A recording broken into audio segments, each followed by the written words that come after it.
Cada ano, no día da Feira Franca, a cidade énchese de vida, de lembranzas, de ecos do que foi. Os cabaleiros desfilan, as rúas énchense de pan, viño e cancións, pero tamén de sombras doces que venen doutros tempos. Din que cando o sol baixa sobre a Pontevella e a néboa se deita sobre o río, os espíritos antigos espertan. Mulleres sabias, herdeiras da lúa e da terra, regresan para lembrar quen foron e quen somos. Naquel día de festa, cando todo parece ledicia e xúbilo, unha presenza antiga camiña entre os postos e as risas. Amiga do Burgo, filla do río e do vento, volve cada século buscando algo esquecido.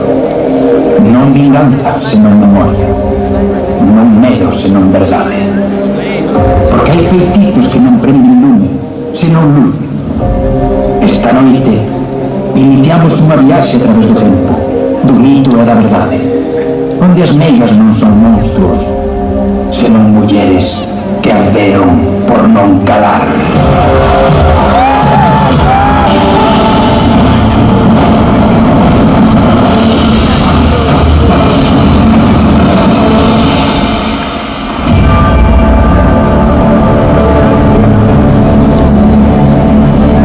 Como cada século, volvemos unirnos alrededor do mesmo feitizo.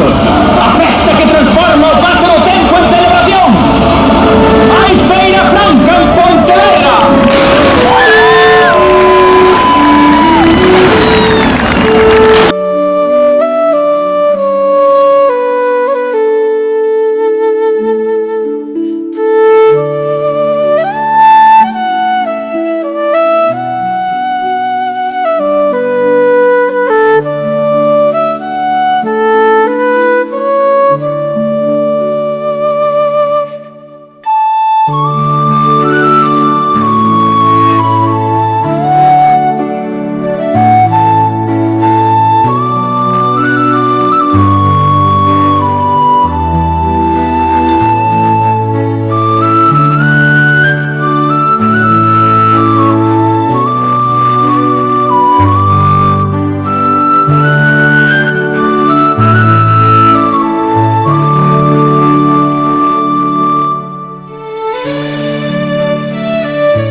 En la Pontevedra del siglo XV, cuando la niebla del Lérez se deslizaba sobre los tejados como un manto de misterio y la lluvia no cesaba, a las afueras de la villa, en una pequeña casa de piedra, cerca de un bello bosque, vivía Marusha, acompañada de su gata Lúa y su perro Lume, una meiga sabia y respetada.